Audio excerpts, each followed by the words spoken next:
Halo Bapak Ibu guru hebat, salam bahagia untuk kita semua. Hari kita mau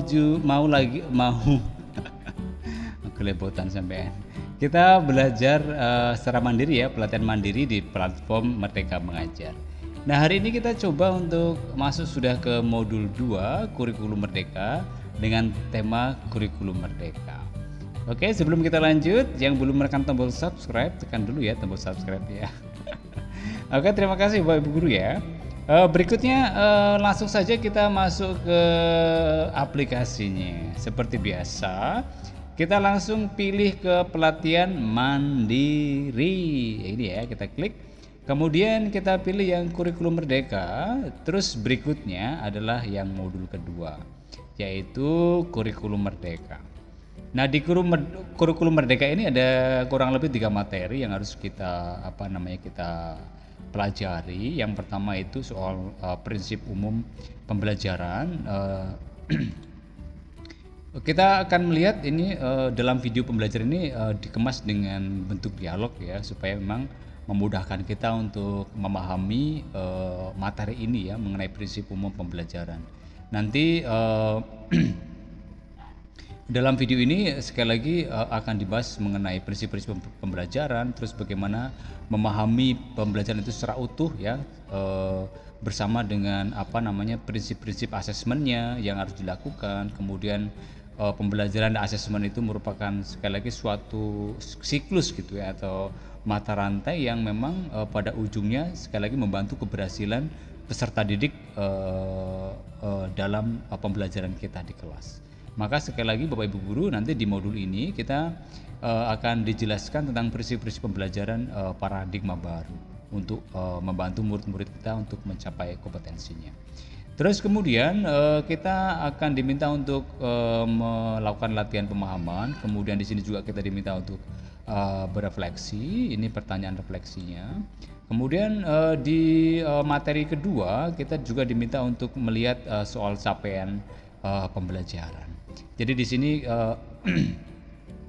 akan dibahas ya mengenai capaian pembelajaran yang menjadi sekali lagi untuk kurikulum Merdeka ini menjadi sebuah acuan kompetensi dan kriteria yang ingin dicapai dalam sebuah pelajaran. Jadi nanti di capaian pembelajaran ini menjadi, kalau dulu kan kita lebih mengenal soal KI, KD gitu ya, tapi sekarang ini dalam implementasi kurikulum Merdeka ini atau IKM ini, jadi capaian pembelajarannya menjadi penting. Jadi nanti di sini akan dikaitkan soal teori dari Piaget dan teori dari teori tentang konstruktivisme ini. Nah, di sini nanti kita akan pelajari bersama-sama mengenai capaian pembelajaran. Kemudian di sini ada PDF mengenai bagaimana sih proses pembelajaran dan pencapaian kompetensi. Nah, seperti ini Bapak Ibu Guru ya siklusnya. Jadi terjadi secara ini ya, terus berputar begini ya, melalui refleksi. Jadi di sini nanti kita bisa download mengenai proses belajar dalam pencapaian tujuan pembelajaran. Itu merupakan siklus ya, semacam mata rantai seperti itu. Kemudian nanti kita akan juga disuguhkan di video penjelasan berikutnya mengenai capaian pembelajaran dalam kurikulum. Nanti dalam video ini akan disampaikan mengenai pembelajaran yang sesuai dengan tingkat capaian dan kemampuan.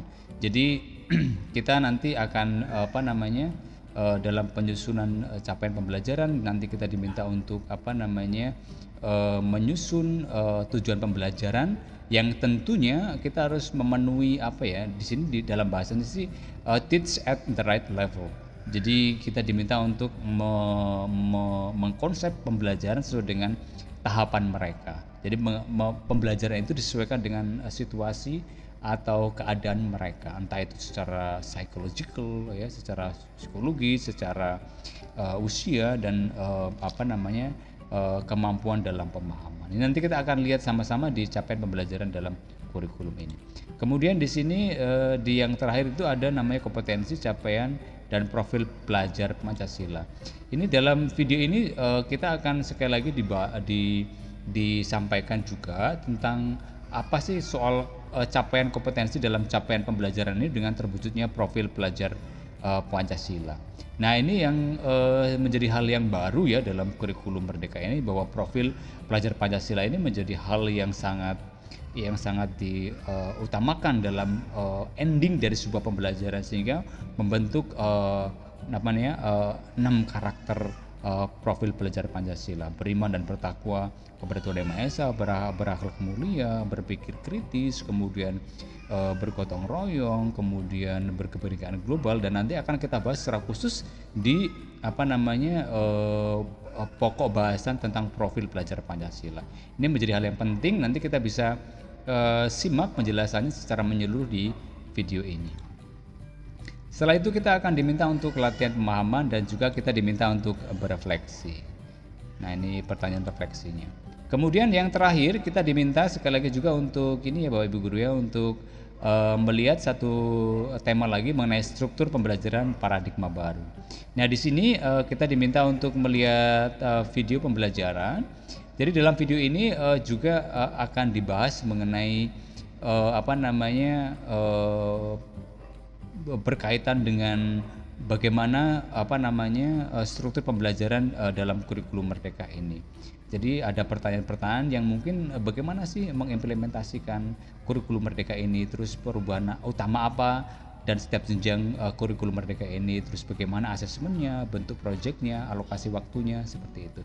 Nanti akan kita pelajari di sini mengenai struktur pembelajaran dalam kurikulum Merdeka. Jadi Bapak Ibu Guru nanti di sini akan sekali lagi menjadi poin penting ya dalam pemahaman kita terhadap kurikulum Merdeka. Ya, mulai capaian pembelajaran, kemudian nanti akan membuat tujuan pembelajaran, alur tujuan pembelajaran dan lain sebagainya. Nah, setelah selesai nanti kita akan diminta untuk mengerjakan post test untuk materi yang kedua, yaitu kurikulum Merdeka. Nah, dalam post test ini Bapak Ibu Guru nanti kita akan coba sama-sama lihat ya untuk modul kedua ini. Ini post testnya kita akan bahas sama-sama. Ada 8 pertanyaan yang mencoba untuk kita mau pelajari di sini. Kita bahas satu persatu. Untuk memberikan wawasan dan gambaran yang kontekstual mengenai peran murid SMP Merdeka belajar pada masa yang akan datang, Pak Andianto bekerja sama dengan sebuah partai politik dalam mengadakan proyek pembelajaran berbasis pelayanan masyarakat. Apakah hal yang dilakukan oleh Pak Ardianto tersebut tepat? A. Tepat, karena pembelajaran dengan paradigma baru mendorong murid untuk belajar secara kontekstual. Tidak tepat, Pak Ardianto harusnya dapat memilih komunitas lain yang netral untuk berkolaborasi dalam pembelajaran. Untuk opsi yang C, tepat karena sekolah merdeka untuk melibatkan pihak manapun dalam menyelenggarakan pembelajaran. Tidak tepat karena kegiatan tersebut lebih cocok diterapkan pada murid SMA atau SMK. Jadi kalau kita lihat dari video penjelasan tadi mengenai kurikulum Merdeka, maka yang dilakukan Pak Arianto kiranya tidak tepat. Kenapa? Karena memang Pak Arianto seharusnya dapat memilih komunitas lain yang lebih netral untuk berkolaborasi dalam pembelajaran. Karena memang kadangkala partai politik lebih cenderung ke bagian tertentu ya, karena berkaitan dengan politik. Jadi itu yang pertanyaan nomor 1. Nomor 2, capaian pembelajaran berisi kompetensi inti dan konten esensial yang harus dicapai dalam satu fase. Benar apa salah Bapak Ibu Guru? Ya, jadi kalau kita lihat tadi soal capaian pembelajaran, saya kira ini menjadi hal yang hal yang baru ya, capaian pembelajaran. Kalau dulu kan sepertinya kita sudah tahu tentang capaian kompetensi inti, kemudian kompetensi dasar. Tapi sekarang capaian pembelajaran itu merupakan sekali lagi isinya itu ya kompetensi isi dan konten esensial itu. Jadi benar ya Bapak Ibu Guru ya. Kemudian berikutnya untuk pertanyaan yang nomor 3. Belajar merupakan proses membangun pengetahuan baru dan dilakukan sendiri oleh murid. Pengetahuan baru ini dibangun dari kemampuan awal, pengalaman belajar, dan interaksi sosial yang dimiliki murid. Nah, pandangan tersebut sesuai dengan teori belajar yang digunakan dalam penyusunan capaian pembelajaran, yaitu A. Behaviorisme, konstruktivisme, kognitivisme, atau taksonomi Bloom. Jadi dalam video tadi juga sudah nampak ya, sudah dijelaskan mengenai pandangan mengenai teori ini ya. Kita kalau melihat video tadi maka sangat nampak sekali bahwa ini adalah merupakan teori konstruktivisme ya. Jadi konstruksi berarti membangun begitu ya, dari awal, kemudian pengalaman, kemudian interaksi sosial, ini menjadi hal yang memang sangat penting dalam sebuah proses pembelajaran ya. Jadi konstruktivisme, jadi kata kuncinya ada proses membangun pengetahuan baru. Berikutnya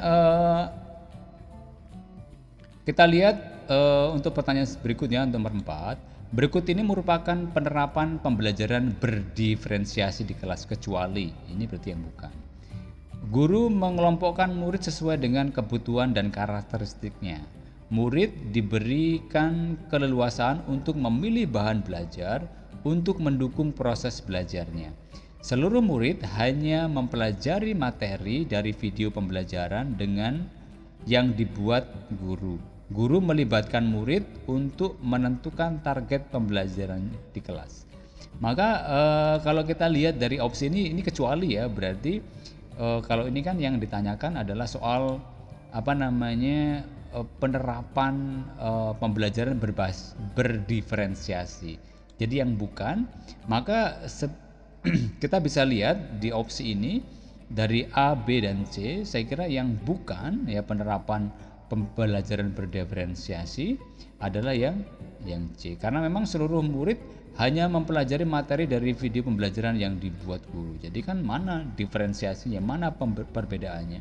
Kalau di opsi A tentu nampak ya, sesuai dengan kebutuhan, murid diberikan keleluasaan, berarti memang dari satu murid ke murid yang lain itu berbeda. Guru melibatkan murid untuk menentukan target pembelajarannya di kelas. Jadi ini menjadi salah satu pokok pembelajaran yang berdiferensiasi di kelas. Untuk pertanyaan berikutnya, untuk pertanyaan nomor 5, sekali lagi juga masih ini menunjukkan pemahaman kita dalam melihat video yang sudah kita tonton tadi. Di nomor 5, di awal tahun pelajaran, Bu Sri mengidentifikasikan murid di kelasnya fase C masih memiliki kemampuan membaca seperti di fase A. Hal yang sebaiknya tidak dilakukan Bu Sri adalah, ini yang tidak dilakukan, yang tidak tepat maksudnya ya. Meminta murid tersebut untuk kembali belajar di kelas sebelumnya. Memberikan pengayaan dan jam tambahan membaca. Merancang perangkat pelajaran yang sesuai dengan kemampuan murid. Memberikan pendampingan kepada murid tersebut. Nah, ini yang kadang-kadang sering terjadi ya. Jadi karena memang proses pembelajaran kita yang pada masa pandemi ini, kadang-kadang kemampuan murid itu tidak sesuai dengan yang kita harapkan. Yang seharusnya di fase C, malah ada di fase A. Maka hal yang tidak seharusnya dilakukan oleh Bu Sri adalah, kalau kita lihat dari opsi A, B, dan C, maka kita melihat lebih kepada poin yang D ya. Kenapa? Karena memberikan pendampingan pada murid tersebut. Tapi pendampingan kalau kita lihat di ini ya kasusnya ya, maka memang lebih tepat ya Ibu Sri untuk melakukan ini ya, meminta murid tersebut untuk kembali ke kelas sebelumnya. Kemudian memberikan pengayaan dan jam tambahan. Kemudian merancang perangkat ajar yang sesuai. Kemudian kalau memberikan pendampingan kepada murid tersebut, oke lah kita dampingi, tapi kemudian waktu kita akan akan sangat terkuras ya, hanya untuk satu orang itu saja. Maka perlu sekali lagi dalam opsi tadi ditekankan soal ini ya, sekali lagi soal merancang perangkat ajar yang sesuai dengan kemampuannya, atau meminta murid itu untuk kembali belajar di kelas sebelumnya, karena memang ya tidak masih di level itu gitu. Oke, yang berikutnya untuk yang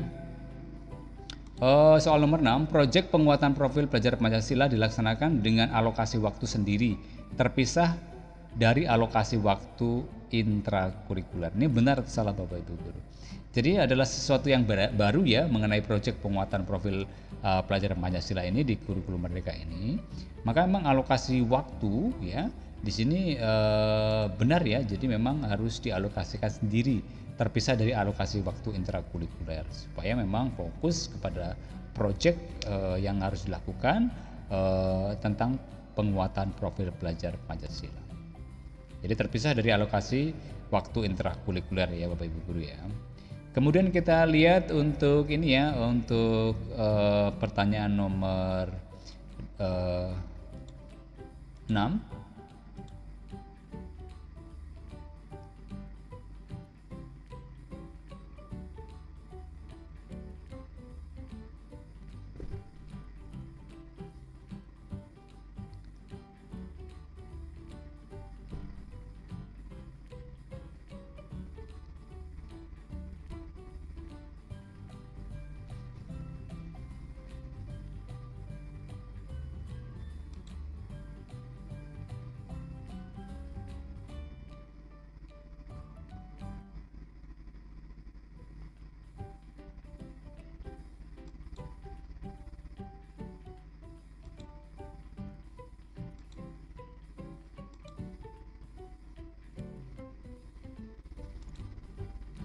Kita masuk ke pertanyaan nomor 7 Bapak Ibu Guru ya. Jadi salah satu perubahan struktur kurikulum pada kurikulum Merdeka di jenjang SMP adalah pembelajaran IPA dan IPS dilakukan secara terpadu menjadi IPAS. Murid dapat memilih mata pelajaran peminatan yang disediakan oleh sekolah.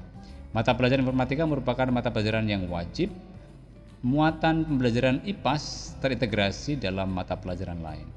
Jadi kalau kita lihat di sini Bapak Ibu Guru ya, jadi kalau IPAS itu nanti lebih ke ini ya, ke untuk fase di bawah SMP ya, atau di bawah fase D. Jadi yang untuk perubahan kurikulum Merdeka ini di fase atau jenjang SMP atau fase D ini adalah yang C ya. Jadi mata pelajaran informatika menjadi merupakan pelajaran wajib. Nah ini yang menjadi pokok atau perubahan di kurikulum Merdeka untuk fase D atau untuk SMP. Nah, contoh penerapan asesmen dalam kurikulum Merdeka yang tepat adalah A. Bu Atika menggunakan nilai ulangan sebagai satu-satunya sumber penilaian.